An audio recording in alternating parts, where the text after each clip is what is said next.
وَلْتَكُن مِّنكُمْ أُمَّةٌ يَدْعُونَ إِلَى الْخَيْرِ وَيَأْمُرُونَ بِالْمَعْرُوفِ وَيَنْهَوْنَ عَنِ الْمُنكَرِ وَأُولَئِكَ هُمُ الْمُفْلِحُونَ. إن الحمد لله نحمده ونستعينه ونستغفره ونعوذ بالله من شرور أنفسنا وسيئات أعمالنا من يهده الله فلا مضل له ومن يضلل فلا هادي له وأشهد أن لا إله إلا الله وحده لا شريك له وأشهد أن محمدًا عبده ورسوله. يا أيها الذين آمنوا اتقوا الله حق تقاته ولا تموتن إلا وأنتم مسلمون. يا أيها الناس اتقوا ربكم الذي خلقكم من نفس واحدة وخلق منها زوجها وبث منهما رجالا كثيرا ونساء واتقوا الله الذي تساءلون به والأرحام إن الله كان عليكم رقيبا. يا أيها الذين آمنوا اتقوا الله وقولوا قولا سديدا يصلح لكم أعمالكم ويغفر لكم ذنوبكم ومن يطع الله ورسوله فقد فاز فوزا عظيما. أما بعد فإن خير الحديث كتاب الله وخير الهدي هدي محمد صلى الله عليه وسلم وشر الأمور محدثاتها وكل محدثة بدعة وكل بدعة ضلالة وكل ضلالة في النار. فأعوذ بالله السميع العليم من الشيطان الرجيم من همزه ونفخه ونفثه. بسم الله الرحمن الرحيم. وإذ قال إبراهيم لأبيه آزر أتتخذ أصناما آلهة إني أراك وقومك في ضلال مبين. وكذلك نري إبراهيم ملكوت السماوات والأرض وليكون من الموقنين. فلما جن عليه الليل رأى كوكبا قال هذا ربي فلما أفل قال لا أحب الآفلين. فلما رأى القمر بازغا قال هذا ربي فلما أفل قال لئن لم يهدني ربي لأكونن من القوم الضالين. فلما رأى الشمس بازغة قال هذا ربي هذا أكبر. فلما أفلت قال يا قوم إني بريء مما تشركون إني وجهت وجهي للذي فطر السماوات والأرض حنيفا وما أنا من المشركين. وحاجه قومه قال أتحاجوني في الله وقد هدان ولا أخاف ما تشركون به إلا أن يشاء ربي شيئا وسع ربي كل شيء علما أفلا تتذكرون. وكيف أخاف ما أشركتم ولا تخافون أنكم أشركتم بالله ما لم ينزل به عليكم سلطانا فأي الفريقين أحق بالأمن إن كنتم تعلمون. الذين آمنوا ولم يلبسوا إيمانهم بظلم أولئك لهم الأمن وهم مهتدون. وتلك حجتنا آتيناها إبراهيم على قومه نرفع درجات من نشاء إن ربك حكيم عليم. وقال الله تعالى في موضع آخر إن إبراهيم كان أمة قانتا لله حنيفا ولم يكن من المشركين شاكرا لأنعمه اجتباه وهداه إلى صراط مستقيم وآتيناه في الدنيا حسنة وإنه في الآخرة لمن الصالحين. ہر قسم کی حمد و ثنا، بڑائی اور بزرگی، عظمت و کبریائی اللہ رب العالمین کے لیے لائق و سزاوار ہے، جو اس کائنات کا تنہا خالق و مالک ہے، ہم سب کا روزی رساں ہے، ہم سب کے معاملات کی دیکھ بھال کرنے والا ہے۔ سبحان اللہ و بحمدہ سبحان اللہ العظیم۔ بعدہ درود و سلام ہو اللہ کے تمام انبیاء کرام پر، خصوصاً آخری نبی جناب محمد صلی اللہ علیہ وسلم پر، اللہم صلی علی محمد وعلی آل محمد کما صلیت علی ابراہیم وعلی آل ابراہیم انک حمید مجید اللہم بارک علی محمد وعلی آل محمد کما بارکت علی ابراہیم وعلی آل ابراہیم انک حمید مجید۔ محترم حضرات، آج کے اس خطبہ جمعہ میں حضرت ابراہیم علیہ السلام کی سیرت کے حوالے سے کچھ باتیں رکھنی ہیں۔ اللہ تعالیٰ سے دعا ہے کہ اللہ تبارک و تعالی ہمیں حضرت ابراہیم علیہ السلام کی زندگی کا مطالعہ کرنے کی اور ان کی زندگی میں جو ہمارے لیے عبرت اور نصیحت کے پہلو ہیں انہیں اپنی زندگیوں میں لانے کی توفیق عطا فرمائے، آمین۔ قرآن کریم میں اللہ تبارک و تعالی نے انبیاء کرام کے واقعات کو بیان کیا ہے، اور ان واقعات کے بیان کرنے کا مقصد بھی اللہ تبارک و تعالی نے بتلا دیا ہے۔ چنانچہ اللہ تبارک و تعالی نے انبیاء کرام کے واقعات کے بیان کرنے کا مقصد بتاتے ہوئے فرمایا وَكُلًّا نَقُصُّ عَلَيْكَ مِنْ أَنْبَاءِ الرُّسُلِ مَا نُثَبِّتُ بِهِ فُؤَادَكَ، کہ اے نبی ہم رسولوں کے واقعات جو آپ سے بیان کرتے ہیں اس کی وجہ یہ ہے تاکہ آپ کے دل کو ڈھارس بدھے۔ اللہ کے نبی صلی اللہ علیہ وسلم جب مشرکین کے سامنے دعوت توحید پیش کرتے تھے تو وہ آپ کی دعوت سننے کے بجائے اس سے بھاگتے تھے۔ ان کے ایمان نہ لانے پر نبی کریم صلی اللہ علیہ وسلم رنجیدہ ہو جاتے تھے، غمگین ہو جاتے تھے۔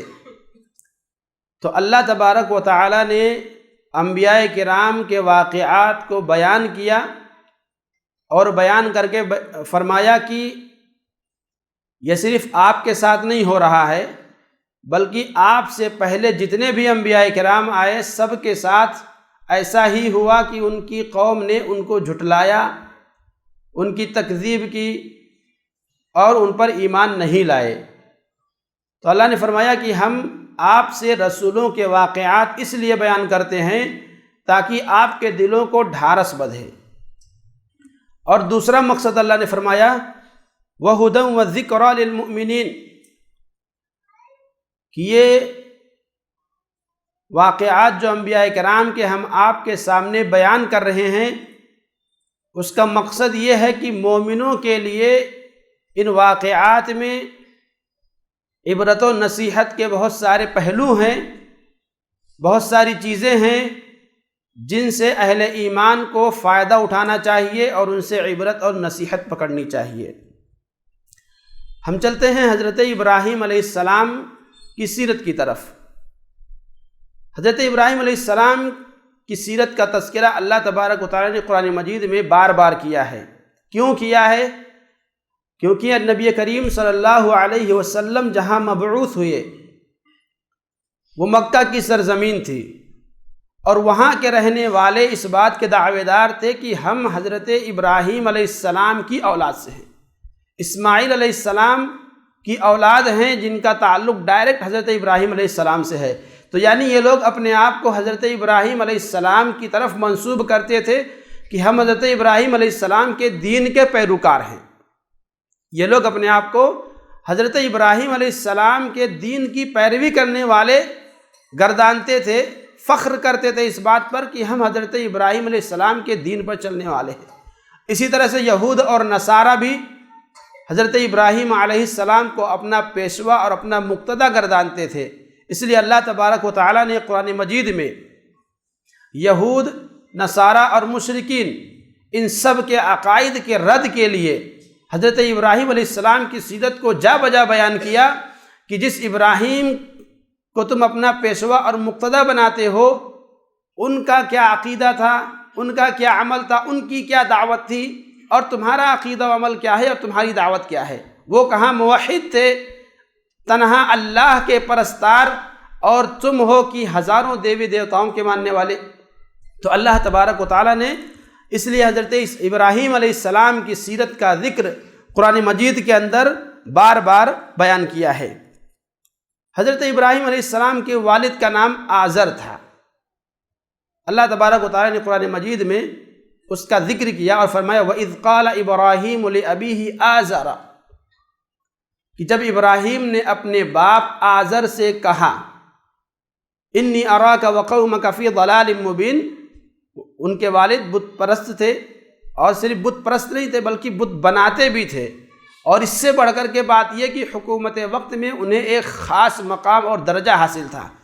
تو حضرت ابراہیم نے کہا اپنے باپ آزر سے کہ میں دیکھ رہا ہوں کہ آپ اور آپ کی قوم یہ کھلی ہوئی گمراہی میں ہے۔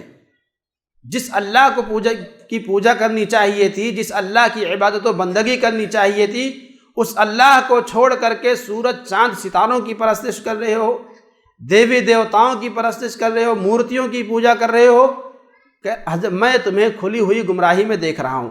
تو حضرت ابراہیم علیہ السلام کے باپ کا نام آزر ہے، قرآن مجید کی آیت کریمہ کے اندر ذکر ہوا ہے، ٹھیک ہے۔ اب کچھ لوگ علم کے نام پر یہ بیان کریں گے کہ ابراہیم علیہ السلام کے باپ کا نام کچھ اور تھا، پھر کچھ لوگ اور کہتے ہیں۔ ان ساری باتوں کی طرف ہمیں توجہ دینے کی ضرورت نہیں ہے۔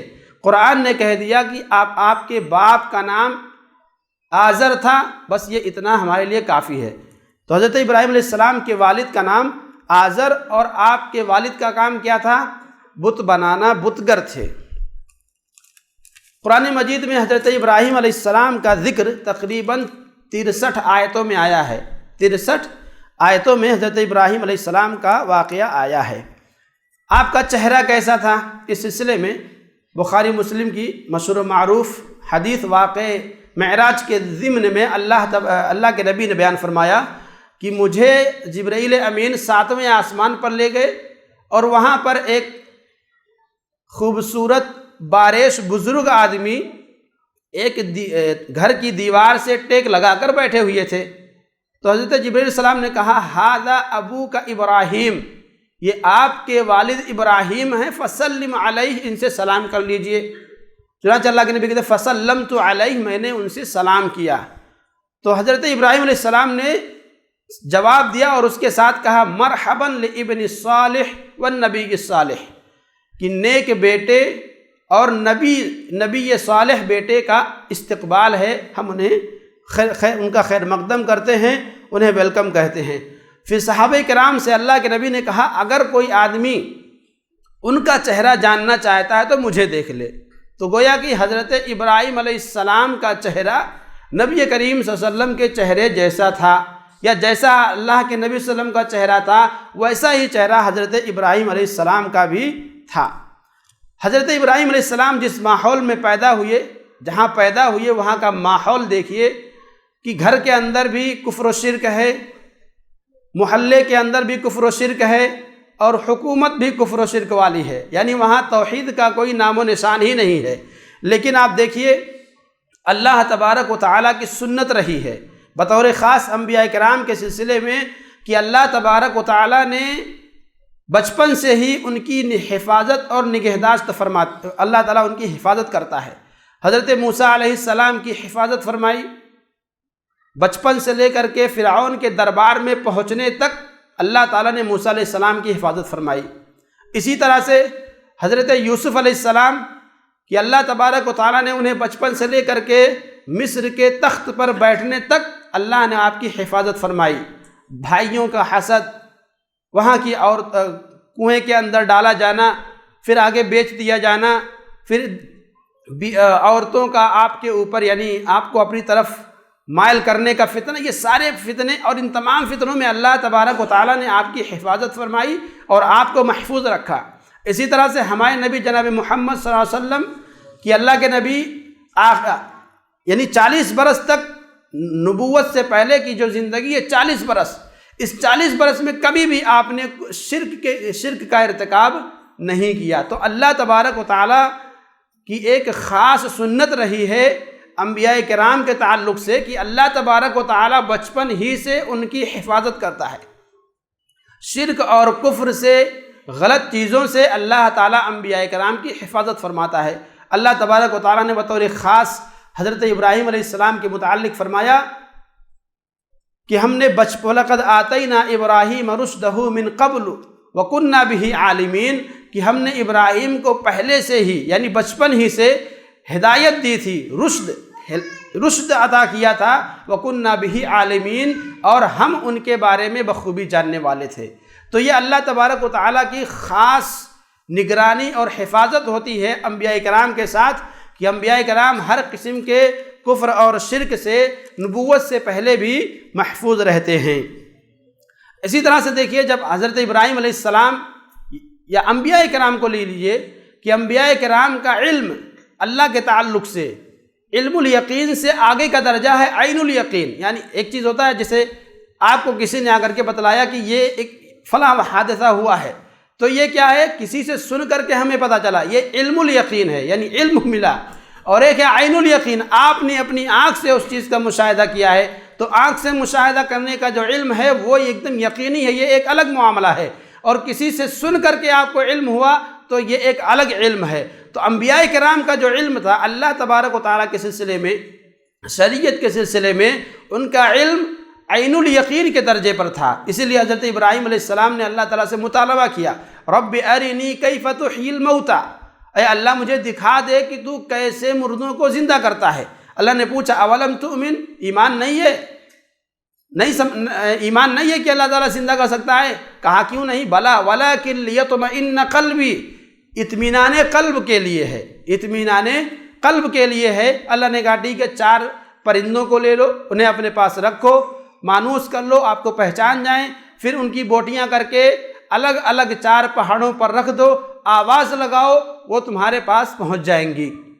تو یہ علم الیقین سے عین الیقین کا درجہ حضرت ابراہیم علیہ السلام کو حاصل ہوا، اور حضرت ابراہیم اور یہ انبیاء کرام کا سب کا معاملہ رہا ہے کہ اللہ تبارک و تعالیٰ نے انہیں یعنی اللہ تعالیٰ ایسے انتظامات کرتا ہے کہ اللہ تعالیٰ ان کے علم کو پختہ کر دیتا ہے، ایک دم پختہ، کہیں شک نہیں رہ جاتا ہے، کہیں ان کے ایمان کے اندر کہیں متزلزل وہ نہیں ہو سکتے ہیں۔ اسی لیے کتنی ہی کٹھنائیاں آ جائیں، کتنی ہی پریشانیاں آ جائیں، لیکن انبیاء کرام کے پائے ثبات میں کبھی بھی لغزش نہیں آتی ہے، کیونکہ وہ علم کے انتہائی اعلیٰ درجے پر ہوتے ہیں۔ تو حضرت ابراہیم علیہ السلام کو عین الیقین کا درجہ حاصل ہوا، اس کے بعد پھر اللہ تبارک و تعالیٰ کے حکم سے آپ میدان دعوت میں اترے۔ میدان دعوت کا پہلا مرحلہ آپ نے اپنی دعوت کا آغاز اپنے گھر سے کیا، اپنے باپ کو دیکھا کہ گھر کے اندر ہی برائیاں پنپ رہی ہیں، گھر کے اندر ہی پوجا پاٹ ہو رہی ہے، اللہ کے علاوہ کی غیر اللہ کی پوجا پاٹ ہو رہی ہے، غیر اللہ کے مجسمے اور مورتیاں بنائی جا رہی ہیں، چنانچہ گھر سے ہی ابتدا کی۔ اللہ تبارک و تعالیٰ نے اس کا نقشہ کھینچتے ہوئے فرمایا وَاذْكُرْ فِي الْكِتَابِ ابراہیم، اس قرآن کے اندر ابراہیم علیہ السلام کا واقعہ بھی بیان کیجیے، یعنی ان مشرکین کے سامنے حضرت ابراہیم علیہ السلام کا واقعہ بیان کیجیے، جب آپ نے اپنے والد سے نصیحت کرتے ہوئے فرمایا یا ابتی لم تعبد ما لا يسمع ولا يبصر ولا يغني عنك شيئا، اے میرے ابا جان، اے پیارے والد محترم، آپ ایسی چیزوں کی عبادت کیوں کرتے ہیں ما لا يسمع، جو نہ تو سنتے ہیں، ولا يبصر، نہ ہی دیکھتے ہیں، ولا يغني عنك شيئا، نہ ہی تو آپ کی کوئی مدد کر سکتے ہیں، آپ کے کوئی کام نہیں آنے والے ہیں۔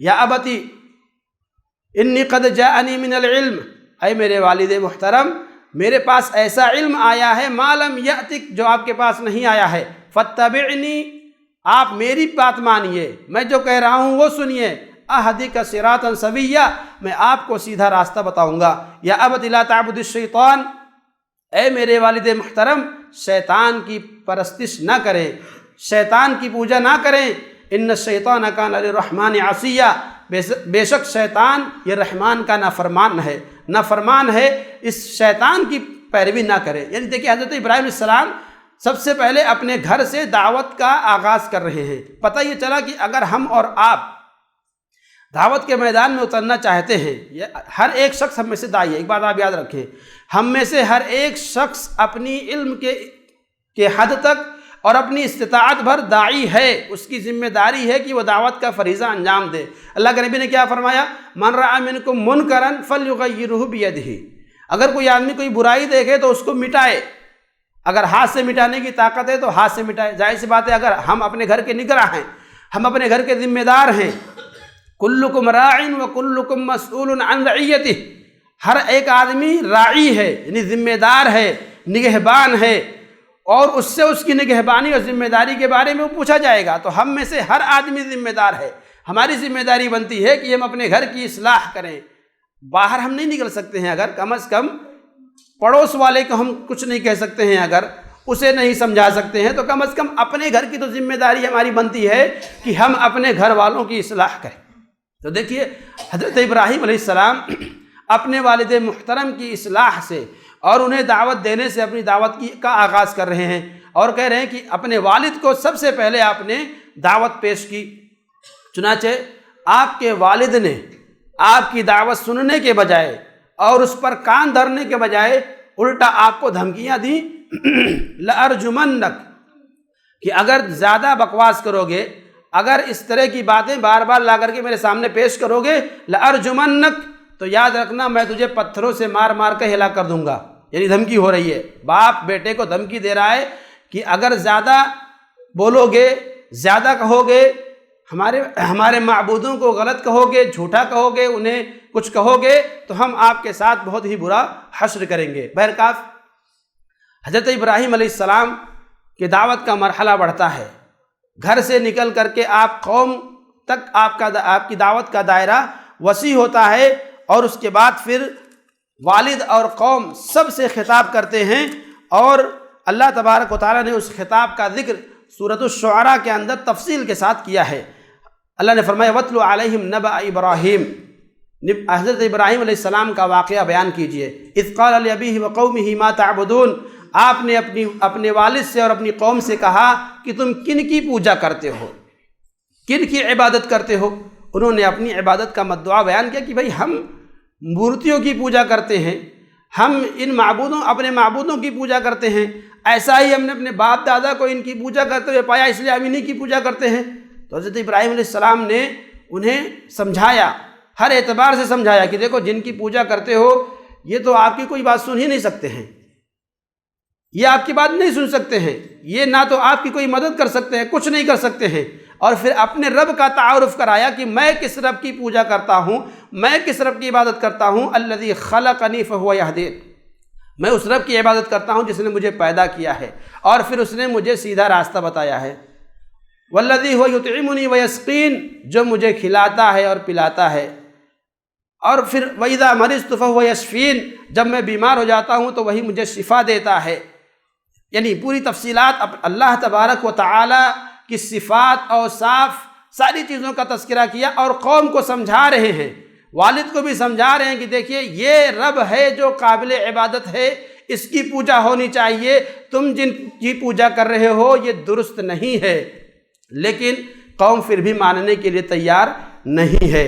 تیسرا مرحلہ، اس کے بعد آگے سورج، چاند اور ستاروں کی پوجا کرنے والے، ان سب کو بھی حضرت ابراہیم علیہ السلام نے توحید کی دعوت دی اور ان کے سامنے اللہ رب العالمین کی وحدانیت کی دعوت کو پیش کی۔ قرآن مجید نے اس کا ذکر کرتے فرمایا وَكَذَلِكَ نُرِي إِبْرَاهِيمَ مَلَكُوتَ السَّمَاوَاتِ وَالْأَرْضِ وَلِيَكُونَ مِنَ الْمُوقِنِينَ فَلَمَّا جَنَّ عَلَيْهِ اللَّيْلُ رَأَىٰ كَوْكَبًا، رات ہوئی دیکھا کہ ایک ستارہ نکلا ہے۔ حضرت ابراہیم علیہ السلام نے قوم سے کہا، قوم کے سامنے کہا ھذا ربی، یہ میرا رب ہے۔ فلما افل، پھر جب وہ ستارہ ڈوب گیا، قال لا احب الافلین، حضرت ابراہیم نے کہا دیکھیے ڈوبنے والوں کو میں پسند نہیں کرتا ہوں، یعنی یہ معبود نہیں ہو سکتے، یہ جو ڈوب گیا ہے تو وہ ہمیں کیا راستہ دکھائے گا، وہ ہمارا کیا کام کر سکے گا، نکلتا ہے ڈوبتا ہے، نکلتا ہے ڈوبتا ہے، جو اس طرح کی جس کی حیثیت ہے وہ معبود نہیں ہو سکتا ہے، وہ رب نہیں ہو سکتا ہے، وہ خالق اور مالک نہیں ہو سکتا ہے۔ فلما رأى القمر بازغا، پھر جب چمکتے ہوئے چاند کو دیکھا، قال ھذا ربی، کہا یہ میرا رب ہے۔ فلما افل، پھر جب وہ بھی ڈوب گیا، قال، آپ نے کہا لئن لم یہدنی ربی، اگر میرے رب نے مجھے راستہ نہیں دکھایا، لأکونن من القوم الضالین، تو میں گمراہ ہو جاؤں گا، میں سیدھا راستہ بھٹک جاؤں گا۔ پھر اس کے بعد فلما رأى الشمس بازغة، پھر جب آپ نے سورج کو دیکھا، چمکتے ہوئے سورج کو، انتہائی تیز روشنی والے، قال ھذا ربی ھذا اکبر، یہ میرا رب ہے، یہ سب سے بڑا ہے۔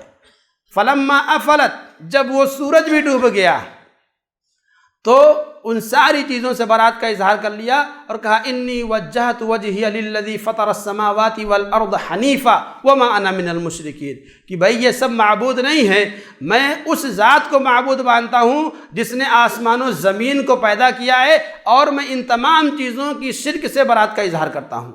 جب آپ نے یہ بات کہی، قوم کے سامنے اس چیز کا ذکر کیا، حاجہ قومہ، تو قوم آپ سے لڑنے اور جھگڑنے کے لیے تیار ہو گئی، بحث و مباحثہ شروع ہوا، مناظرہ شروع ہوا، کیسے کر رہے ہو۔ بہرحال حضرت ابراہیم علیہ السلام نے انہیں ہر اعتبار سے سمجھایا، قرآن مجید نے اس کے واقعات نقل کیے۔ تو حضرت ابراہیم نے اپنے والد کو سمجھایا، والد کو سمجھانے کے بعد پھر قوم کو سمجھایا، پھر مزید قوم کو پھر سمجھایا ستاروں اور ساری چیزوں کے حوالے سے، لیکن یہ لوگ کہیں سے بھی نہیں سدھرے، یعنی راہ حق پر نہیں آ رہے ہیں، کوئی آپ کی دعوت قبول کرنے کے لیے تیار ہی نہیں ہو رہا ہے۔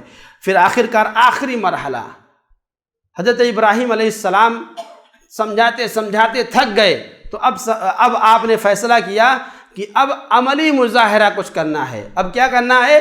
عملی اقدام کرنا ہے۔ چنانچہ آپ نے ایک موقع سے کہا تاللہ لأکیدن اصنامکم بعد ان تولوا مدبرین، اللہ کی قسم میں تمہارے معبودوں کے ساتھ کچھ نہ کچھ کروں گا تمہارے جانے کے بعد۔ چنانچہ وہ وقت آ گیا جس وقت کا انتظار تھا، ایک میلہ لگا، اس میلے کے لیے پوری قوم جاتی تھی۔ وہ لوگ حضرت ابراہیم علیہ السلام کے پاس آئے اور ان سے بھی اس میلے میں شریک ہونے کے لیے کہا۔ حضرت ابراہیم علیہ السلام نے فنظر نظرۃ فی النجوم، آسمان میں ستاروں میں دیکھا ایک نگاہ اور کہا انی سقیم، میں بیمار ہوں، میں نہیں آ سکتا ہوں۔ قوم کو معلوم تھا کہ یہ ویسے بھی ہماری مجلس میں، ہمارے تہوار میں، ہماری یعنی اس عید میں شریک نہیں ہوں گے، لیکن پھر بھی بلانے کے لیے آئے۔ اب دیکھیے کفار اور مشرکین کا یہ وتیرہ ہوتا ہے، یا ان کا یہ چیز ہوتی ہے کہ ہمارا جو مخالف عقیدے کے اعتبار سے وہ ہمارے مجلس میں شریک ہو جائے، بس وہ ہماری مجلس میں شریک ہو جائے، یہی ان کے لیے کافی ہوتا ہے، یعنی اوروں کو دکھانے کے لیے۔ لہذا اس لیے ہمیں اس چیز کا یہاں سبق لینا ہے کہ غیروں کے جو تہوار ہیں بطور خاص، ان مواقع پر ہم ان کے تہواروں میں شرکت نہ کریں، کسی بھی اعتبار سے نہیں، نہ تو جسمانی طور پر شریک ہوں، نہ ہی تو ان کی مالی اعانت کریں۔ دیکھیں نا، لوگ نکلتے ہیں، گنپتی بٹھانا ہے اس کا چندہ دیجئے، یہ کرنا ہے اس کا چندہ دیجئے، وہ کرنا ہے اس کا چندہ دیجئے، اب چندہ مانگتے ہیں، اس میں ہمیں کوئی تعاون نہیں کرنا ہے، ان ساری چیزوں سے ہمیں دور رہنا ہے۔ تو حضرت ابراہیم علیہ السلام کے پاس قوم آئی اور کہا کہ چلیے میلے کے اندر چلتے ہیں۔ حضرت ابراہیم علیہ السلام نے بیماری کا بہانہ کیا اور کہا کہ بھائی میں بیمار ہوں، میں نہیں آ سکتا ہوں۔ اس کے بعد جب یہ لوگ سب چلے گئے، فراغ الی آلہتہم، حضرت ابراہیم علیہ السلام چپکے سے ان کے بتکدے میں گھس گئے۔ فقال الا تاکلون، اور ان بتوں سے مخاطب ہو کر کے کہا کیوں نہیں کھا رہے ہو؟ یہ سب نظر و نیاز کے چڑھاوے آئے ہوئے ہیں، قسم قسم کے پھل اور اناج رکھے ہوئے ہیں، کیوں نہیں کھا رہے ہو؟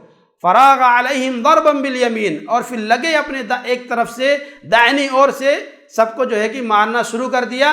اور اچھا، یہاں پر مفسرین نے ایک نقطہ بیان کیا، حضرت ابراہیم علیہ السلام نے بڑے بت کو چھوڑ دیا۔ یہاں پر ایک بیان کیا کہ انبیاء کرام اپنی قوم میں سب سے عقل مند ہوتے ہیں، انبیاء کرام اپنی قوم کے اندر سب سے عقل مند ہوتے ہیں۔ یہ اللہ تبارک و تعالیٰ کا یعنی سسٹم ہے کہ انبیاء کرام اپنی قوم کے سب سے عقل مند ہوتے ہیں۔ اگر سب کو توڑ دیتے تو کیا ہوتا؟ ظاہر سی بات ہے، کوئی یعنی حجت پیش کرنے کے لیے نہیں ہوتی، کوئی دلیل نہیں پیش کر سکتے تھے، لیکن بڑے کو چھوڑ دیا۔ فجعلہم جذاذا، ٹکڑے ٹکڑے ریزہ ریزہ کر دیا، الا کبیر لہم، سوائے بڑے کو چھوڑ دیا، لعلہم یرجعون، تاکہ جب وہ لوگ آئیں تو پھر بعد میں حجت کرنے کا کوئی ذریعہ رہے، کوئی دلیل اور کوئی سہارا رہے۔ چنانچہ جب قوم واپس آئی اور دیکھا کہ ہمارے معبودوں کی یہ حالت کر دی گئی ہے، سب کو خبر تھی کہ دشمن ایک ہی ہے، چنانچہ ان کے پیچھے حضرت ابراہیم علیہ السلام کے پیچھے پڑ گئے اور پکڑ کر کے لایا گیا، ان سے پوچھا گیا کہ کیا تم نے یہ کیا ہے؟ حضرت ابراہیم علیہ السلام نے یہ نہیں کہا ہاں میں نے کیا ہے، کہا بل فعلہ کبیرہم ھذا، یہ ان کے بڑے نے کیا ہے، دیکھو اس کے گلے کے اندر کلہاڑی لٹکی ہوئی ہے، اسی نے کیا ہے، پوچھ لو، فاسألوہم ان کانوا ینطقون، پوچھ لو اگر یہ لوگ بولتے ہیں تو پوچھ لو۔ کچھ نہیں بول سکے وہ، فرجعوا الی انفسہم، سب کے سب اپنے آپ میں گویا ہوئے کہ ہاں یار یہ تو بولتے نہیں ہیں، اب اس سے کیسے پوچھیں، منڈی جھک گئی سب کی، سب حق کے وقت۔ یہ دیکھیے یہ حضرت ابراہیم علیہ السلام کی عقل مندی، اس لیے کیا گیا علماء نے کہ انبیاء اپنی قوم کے سب سے ہوشیار اور سب سے ذہین اور فطین ہوتے ہیں۔ آپ دیکھیے پوری قوم یعنی وہاں جتنے بھی لوگ تھے سب کے سب چہرے لٹک گئے ہیں، کسی سے کوئی جواب نہیں بن پڑ رہا ہے کہ کیا کہیں۔ آخر کار ہوتے ہوتے کیا کہا، آپ کو معلوم ہے لا تنطقون، یہ لوگ بولتے نہیں ہیں، تمہیں معلوم ہے اے ابراہیم، آپ کو معلوم ہے لقد علمت ما هؤلاء ينطقون، اے ابراہیم آپ کو پکا معلوم ہے کہ یہ لوگ بولتے نہیں ہیں۔ حضرت ابراہیم علیہ السلام کو اسی موقع کا انتظار تھا۔ آپ نے کہا افتعبدون من دون اللہ، ارے تو پھر ایسے لوگوں کی عبادت کیوں کرتے ہو، ما لا یضرکم شیئا، جو تمہیں کچھ بھی نقصان نہیں پہنچا سکتے ہیں، ولا ینفعکم، نہ کوئی نفع پہنچا سکتے ہیں۔ جب تمہیں نہ نفع پہنچا سکتے ہیں نہ نقصان پہنچا سکتے ہیں تو ایسوں کی عبادت کیوں کر رہے ہیں۔ قوم کو اور غصہ آیا، اب کیا کریں، بات یعنی ان کے خلاف کیا ہو، بات یہاں سے بڑھ کر کے حکومت وقت تک پہنچ گئی۔ ابھی تک بات پبلک میں تھی، اب بات بڑھتے بڑھتے حکومت تک پہنچ گئی۔ حکومت نے فوراً جو ہے کہ اس پر ایکشن لیا اور حضرت ابراہیم علیہ السلام کو اپنے دربار میں پیش ہونے کا حکم جاری کیا کہ جہاں کہیں بھی ابراہیم ہے انہیں فوراً ہمارے دربار میں پیش کیا جائے، کیونکہ اس کو وہ یہ جو یعنی وقت کا جو بادشاہ تھا وہ خود بھی اپنے آپ کو خدا کہتا تھا، وہ اپنے آپ کو خدا اور معبود کہتا تھا۔ اس کو اس بات کا ڈر ہوا کہ اگر ابراہیم ان معبودوں کو جھٹلائے گا تو پھر آگے چل کر کے میری معبودی پر بھی حرف آ سکتا ہے، میری خدائی پر بھی حرف آ سکتا ہے، اس لیے اس راستے کو ابھی سے بند کر دیا جائے۔ حضرت ابراہیم علیہ السلام کو بادشاہ کے دربار میں پیش کیا گیا اور وہاں بادشاہ اور حضرت ابراہیم علیہ السلام کے درمیان مکالمہ ہوا، گفتگو ہوئی، مناظرہ ہوا۔ اس کا ذکر اللہ تعالیٰ نے قرآن مجید میں کیا ہے۔ الم تر الی الذی حاج ابراہیم فی ربہ، کیا آپ نے نہیں دیکھا اس آدمی کو جس نے ابراہیم علیہ السلام سے ان کے رب کے بارے میں مناظرہ کیا، حجت کیا۔ ان آتاہ اللہ الملک، اس نے حجت کیوں کیا؟ کیونکہ اللہ نے اسے بادشاہت عطا کی تھی۔ یہاں سے علماء نے ایک چیز بیان کیا کہ آدمی کے پاس جب مال آ جائے، کوئی عہدہ آ جائے، بادشاہت آ جائے، وزارت آ جائے اور آدمی اگر صحیح نہ ہو تو اس کا غلط استعمال کرتا ہے، یا یہ ساری چیزیں کیا ہیں، انسانوں کے لیے فتنے کا سبب ہیں۔ انسان ان چیزوں کو پا کر کے اپنے حد میں نہیں رہتا ہے، اپنی حدیں پار کر جاتا ہے۔ تو اللہ نے کہا کہ ان آتاہ اللہ الملک، اللہ نے اسے بادشاہت عطا کی تھی۔ اس بادشاہت کے زعم میں، گھمنڈ میں اس نے حضرت ابراہیم علیہ السلام سے ان کے رب کے بارے میں بحث کیا اور اس نے کہا کہ تمہارا رب کون ہے؟ حضرت ابراہیم علیہ السلام نے کہا الذی یحیی و یمیت، میرا رب وہ ہے جو زندگی دیتا ہے، موت دیتا ہے۔ قال، اس نے کہا انا احیی و امیت، بھائی میں بھی زندگی دیتا ہوں اور موت دیتا ہوں۔ اس کی تفسیر میں مفسر نے لکھا ہے کہ اس نے دو آدمیوں کو بلایا، ایک گنہگار تھا، دو قیدیوں کو، ایک گنہگار تھا ایک بے گناہ تھا۔ اس نے گنہگار کو چھوڑ دیا اور بے گناہ کو اس نے مار دیا، کہا دیکھو میں بھی زندگی دیتا ہوں اور موت دیتا ہوں۔ حضرت ابراہیم علیہ السلام نے اپنے رب کی نشانی، دوسری نشانی بیان فرمائی، اللہ تبارک و تعالیٰ کے ربوبیت اور الوہیت کی دوسری نشانی بیان فرمائی کہ میرا رب وہ ہے جو سورج کو مشرق سے لاتا ہے، فأت بہا من المغرب، اگر تو رب ہے تو اسے مغرب سے نکال دے۔ فبہت الذی کفر، وہ کافر ہکا بکا رہ گیا، یعنی اس سے کوئی جواب نہیں بن پڑا۔ اب کیا کریں، وہ بھی ہارا ہوا ہے، قوم بھی ہاری ہوئی ہے، لاجواب، یعنی قوم بھی لاجواب ہے، بادشاہ وقت بھی لاجواب ہے۔ جہاں پر دلیلوں سے لوگ ہار جاتے ہیں وہاں پھر اپنی طاقت کا زور دکھاتے ہیں، اپنی طاقت اور اپنے پاور کا یعنی کہ وہ استعمال کرتے ہیں۔ یہاں بھی وہی ہوا، جب وہ حضرت ابراہیم علیہ السلام سے دلیل کے میدان میں ہار گئے تو پھر ان لوگوں نے اپنی طاقت اور اپنی پاور کو استعمال کیا اور حضرت ابراہیم علیہ السلام کے خلاف فیصلہ صادر ہوا، قالوا حرقوه وانصروا آلہتکم ان کنتم فاعلین، اسے جلا دو، ایک ہی یعنی پبلک کی بھی مانگ یہی تھی، اور سرکار نے بھی یہی فیصلہ کیا کہ اس کو جو ہے کہ جلا دیا جائے۔ چنانچہ سرکاری حکم جاری ہوا، قالوا ابنوا له بنیانا، ایک بہت بڑا قلعہ نما گھر بناؤ، فالقوه فی الجحیم، اور اس کے اندر آگ ڈال کر کے اسی کے اندر اسے پھینک دو۔ یہ سرکار کا فیصلہ ہوا۔ حضرت ابراہیم علیہ السلام، دیکھیے یہاں پر اللہ کے نبی صلی اللہ علیہ وسلم نے اس حوالے سے مفسرین نے مختلف باتیں بیان کی ہیں کہ عورتیں اس حد تک نظر مانتی تھیں کہ اگر میں اچھی ہو گئی، کوئی بیمار ہے تو عورت نظر مانتی تھی کہ اگر میں اچھی ہو گئی تو میں اتنا ایندھن لے جا کر کے وہاں ابراہیم کو جلانے کے لیے رکھوں گی۔ یعنی اس قدر نفرت حضرت ابراہیم علیہ السلام سے لوگوں کے دلوں کے اندر بھری ہوئی تھی کہ جس کی کوئی انتہا نہیں تھی۔ تو بہرکیف وہ دن وقت اور وہ وقت آیا جب حضرت ابراہیم علیہ السلام کو اس آگ کے اندر ڈالا گیا، لیکن وہاں اللہ تبارک و تعالیٰ نے آپ کی حفاظت فرمائی اور حکم ہوا، قلنا یا نار کونی بردا وسلاما علی ابراہیم، اے آگ ابراہیم پر سلامتی والی ہو جا۔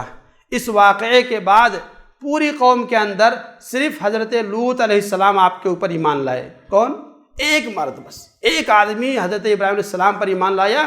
اتنے دنوں تک وہاں پر آپ نے دعوت پیش کی، فآمن لہ لوط، بس صرف حضرت لوط علیہ السلام آپ پر ایمان لائے۔ سوچئے ایک آدمی، اتنے دنوں کی محنت، اور اس محنت کا نتیجہ کیا ملا؟ ایک آدمی۔ ہم لوگ کیا سمجھتے ہیں دعوت کا کام بہت آسان ہے، 2-4 دن لوگ یہاں وہاں پھرے گھومے، کچھ نہیں ہوا، 2-4 نمازی نہیں بڑھے یا کچھ لوگ نہیں سدھرے، بس بھائی اب ہمارے بس کی بات نہیں ہے، ہم نہیں کر پائیں گے۔ یاد رکھیں یہ بہت ہی مشکل ڈگر ہے اور اتنا آسان نہیں ہے۔ تو بہرکیف حضرت ابراہیم علیہ السلام کی اتنی لمبی دعوت اور تگ و دو اور محنت کے بعد صرف ایک آدمی حضرت لوط علیہ السلام آپ کے اوپر ایمان لائے۔ پھر آپ نے اپنی باپ کو کئی مرتبہ سمجھانے کی کوشش کی، جیسا کہ حضرت سورہ مریم کے اندر اللہ نے اس کا ذکر کیا ہے۔ آخر کار باپ نے تنگ آ کر کے کہا وَحْجُرْنِی مَلِيًّا، بھائی ہمارے پاس سے چلے جاؤ، ہمارے یہاں کوئی گزارا آپ کے لیے نہیں ہے۔ باپ نے گھر سے نکال دیا۔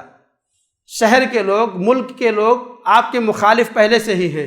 ان ساری باتوں کو دیکھتے ہوئے اللہ کے حکم سے آپ نے ہجرت کا قصد کیا اور آپ ہجرت کے لیے نکل پڑے، لیکن مکان متعین نہیں ہے کہ کہاں جانا ہے، کہاں جانا ہے کوئی پتہ نہیں، اور آپ نکل پڑے اللہ تبارک و تعالیٰ کے حکم سے۔ اللہ تبارک و تعالیٰ نے آپ کو ملک شام کے اندر سکونت اختیار کرنے کا حکم دیا، ملک شام کے اندر۔ اور اس سفر ہجرت میں حضرت لوط علیہ السلام کو اللہ تبارک و تعالیٰ نے نبی بنا کر کے جہاں انہیں بھیجنا تھا وہاں روانہ کر دیا، یعنی سفر پر نکلے ہجرت کے لیے۔ تو راستے میں ہی اللہ تبارک و تعالیٰ کی طرف سے حکم ہوا حضرت لوط علیہ السلام کے تعلق سے، انہیں نبی بنایا گیا، نبوت کے منصب پر فائز کیا گیا، اور انہیں دعوت و تبلیغ کے لیے ان کے علاقے میں بھیج دیا گیا جہاں اللہ نے انہیں بھیجنا تھا۔ اور حضرت ابراہیم علیہ السلام اپنی بیوی سارہ کے ساتھ اپنے سفر پر جا رہے ہیں۔ راستے کے اندر ایک ملک سے آپ کا گزر ہوا، اس ملک کا بادشاہ بڑا ہی عیاش تھا، حسن پرست تھا، حسین عورتوں کو دیکھتا تھا تو اسے بڑی لالچ آتی تھی۔ چنانچہ اس کے ہرکاروں نے، اس کے کارندوں نے اس تک خبر پہنچائی کہ ایک مسافر آیا ہوا ہے، بڑی ہی حسین و جمیل خاتون کے ساتھ ہے۔ پورا واقعہ آپ نے بار بار سنا ہے۔ اس واقعے کے اندر جو چیز ہمارے لیے درس اور عبرت کی چیز ہے وہ یہ کہ اللہ تبارک و تعالیٰ اپنے بندوں کو بے یار و مددگار نہیں چھوڑتا ہے۔ اللہ تعالیٰ اپنے بندوں کو بے یار و مددگار نہیں چھوڑتا ہے۔ اگر ہم اللہ پر حقیقت میں بھروسہ کریں، توکل کریں، اللہ تبارک و تعالیٰ اپنے بندوں کو ضائع اور برباد نہیں کرے گا۔ حضرت سارہ اس کے پاس گئیں، اس نے غلط حرکت کرنے کی نیت کی لیکن کچھ نہیں کر سکا، اور پھر ایک خادمہ ہاجر، جنہیں ہم ہاجرہ کہتے ہیں، ایک خادمہ گفٹ میں دے کر کے روانہ کر دیا کہ بہن آپ جاؤ، ہمارے بس کی بات کچھ نہیں ہے۔ پھر وہ آئیں حضرت ابراہیم علیہ السلام کے پاس، پھر یہاں سے سفر پہ اپنے نکلے، اور جہاں اللہ نے آپ کو بھیجا تھا ملک شام کے اندر، وہاں پر آپ نے سکونت اختیار کی۔ پھر اس کے بعد اللہ تبارک و تعالیٰ نے آپ کو حضرت اسماعیل حضرت ہاجرہ کے بطن سے پیدا کیا۔ اس کے سلسلے سے پھر اللہ نے آپ کے اوپر آزمائش ڈالی کہ انہیں لے جا کر کے، بیوی کو اور بچے کو لے جا کر کے مکہ کے اندر چھوڑاؤ۔ وہاں پر آپ لے گئے، ان کو چھوڑ دیا، اور آپ دیکھیے یہاں بھی بیوی بھی بھروسے مند ہے، کہ اللہ نے حکم دیا ہے چھوڑ کر کے جا رہے ہیں، پوچھا کہ کس کے سہارے چھوڑ کر کے جا رہے ہو؟ کہا اللہ کے سوارے، اللہ کے حوالے کر کے جا رہا ہوں۔ بیوی نے کیا کیا؟ اذن لا یضیعن اللہ، تب اللہ تعالیٰ ہمیں ضائع نہیں کرے گا۔ دیکھیے حضرت ابراہیم علیہ السلام بھی توحید پرست ہیں، اللہ تعالیٰ جب مدد کرنے پر آتا ہے تو اس کے گھر والے بھی مددگار بنتے ہیں، بیوی مدد کر رہی ہے، یہ بیوی بھی نیک ہے، یہ بیوی بھی آپ کی مددگار ہے۔ اور جب آگے چل کر کے بچے کی قربانی کا مرحلہ آیا تو بچہ بھی خوشی خوشی قربان ہونے کے لیے تیار ہو گیا، یہ بچے کی طرف سے بھی مدد ہے والد کے لیے۔ ایسا گھرانہ کہیں مل سکتا ہے ہمیں؟ ایسا گھرانہ ہم کہیں پا سکتے ہیں؟ ایسا گھرانہ پانے کے لیے ضروری ہے کہ اگر مرد نیک ہے تو بیوی کو اور بچوں کو چاہیے کہ اس کا دست و بازو بنے، اگر بچے نیک ہیں تو والدین کو چاہیے کہ اس کی مدد کریں، اگر عورت اچھی ہے تو والد کو اور بچوں کو چاہیے کہ ان کی مدد کرے، یہ ضروری ہے، ورنہ اس طرح کا خاندان کہیں نہیں بن پائے گا۔ تو اللہ تبارک و تعالیٰ کے حکم سے حضرت ہاجرہ اور اسماعیل کو اس میدان میں چھوڑا، اور پھر اس کے اندر جو بھی واقعات پیش آئے ہر ایک نے بارہا سنا ہوگا، لیکن اس واقعے کے اندر جو ہمیں عبرت اور نصیحت کی چیز ہے وہ یہ کہ اللہ تبارک و تعالیٰ پر توکل ہونا چاہیے، اللہ کی ذات پر بھروسہ ہونا چاہیے۔ اللہ کی ذات پر توکل اور بھروسہ ہے تو اللہ تبارک و تعالیٰ ہمیں کبھی ضائع نہیں کرے گا۔ آپ سوچئے کہ وہاں کچھ نہیں ہے، ایک بھی انسان نہیں ہے، کھانے پینے کا کوئی چیز نہیں ہے، پانی بھی نہیں ہے، بس ایک درخت ہے، اس درخت کے سائے میں چھوڑ کر کے چلے آئے ہیں، لیکن اللہ کا وعدہ ہے کہ ہم انہیں بچائیں گے، اللہ نے بچایا۔ اور یہاں پر ایک چیز اور علماء نے اس واقعے کے حوالے سے کہ اللہ تعالیٰ ایسی جگہ سے مدد کرتا ہے کہ جہاں سے ہم تب سوچتے بھی نہیں ہیں۔ وَمَن يَتَوَكَّلْ عَلَى اللَّهِ فَهُوَ حَسْبُهُ، جو اللہ پر بھروسہ کرتا ہے اللہ تعالیٰ اس کے لیے کافی ہو جاتا ہے۔ وَيَرْزُقُهُ مِنْ حَيْثُ لَا يَحْتَسِبُ، اللہ تعالیٰ اسے ایسی جگہ سے رزق دیتا ہے جہاں سے اسے امید بھی نہیں ہوتی ہے، وہاں کوئی ایسا کوئی ذریعہ نہیں ہے کہ جس سے جہاں سے پانی کا یا خوراک کا انتظام ہو سکتا ہے اس وادی کے اندر، لیکن اللہ نے انتظام کیا، اللہ نے انتظام کیا۔ اور آپ دیکھیے یہاں ایک چیز اور کہ ہمیں رزق کے لیے، رزق کے حصول کے لیے بھاگ دوڑ کرنی چاہیے، بھاگ دوڑ کرنی چاہیے۔ کوئی آدمی یہ سوچے کہ اللہ نے وعدہ کیا ہے کہ ہم زندہ رہیں گے، گھر میں بیٹھے نہیں روزی پہنچ جائے گی، نہیں۔ دیکھیے حضرت ابراہیم نے اپنی بیوی سے کہا کہ اللہ کے حکم پر چھوڑ کر جا رہا ہوں، لیکن جب کھانا پانی ختم ہو گیا تو حضرت ہاجرہ صفا اور مروہ کے درمیان چکر لگا رہی ہیں، بھاگ رہی ہیں، کس لیے؟ رزق کے حصول کے لیے، کہ کہیں سے کچھ مل جائے، کہیں سے کوئی چیز مل جائے۔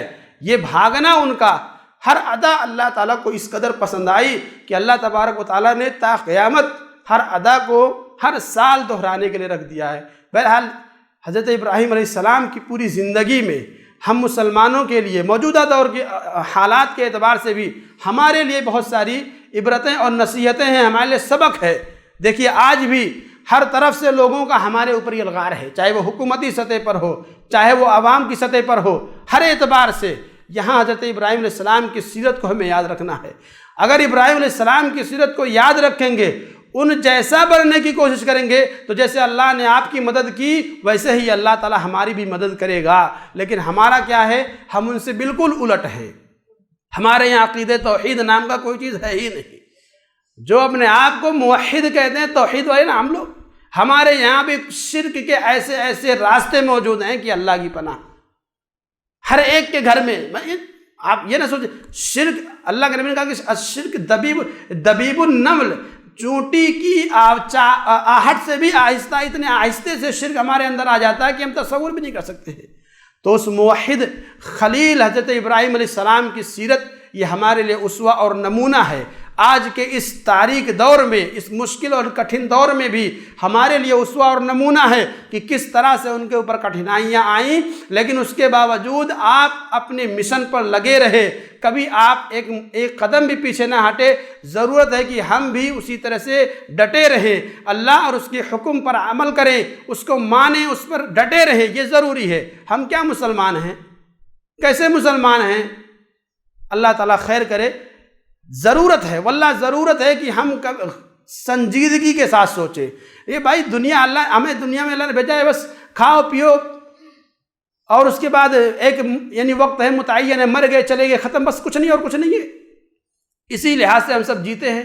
جب اس لحاظ سے جئیں گے تو وہی اسی لحاظ سے مارے بھی جائیں گے، وہی ہمارے ساتھ سلوک ہوگا۔ لہذا ضروری ہے کہ ہم قرآن مجید میں اللہ نے جو انبیاء کرام کے واقعات بیان کیے ہیں ان واقعات سے ہم عبرت اور نصیحت پکڑیں۔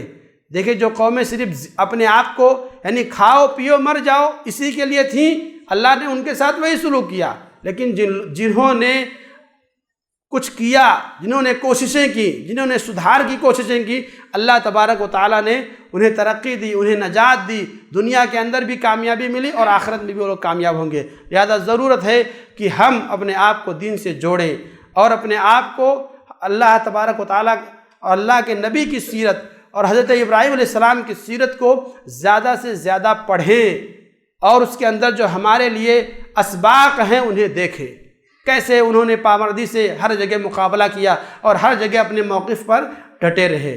ہمیں ضرورت ہے اس چیز کی۔ اللہ تعالیٰ سے دعا ہے کہ اللہ تبارک و تعالیٰ ہمیں حضرت ابراہیم علیہ السلام کی سیرت کو پڑھنے کی اور آپ کی سیرت میں جو اسباق ہیں ان اسباق کو سمجھنے کی اور اپنی زندگی میں انہیں اتارنے کی توفیق عطا فرمائے۔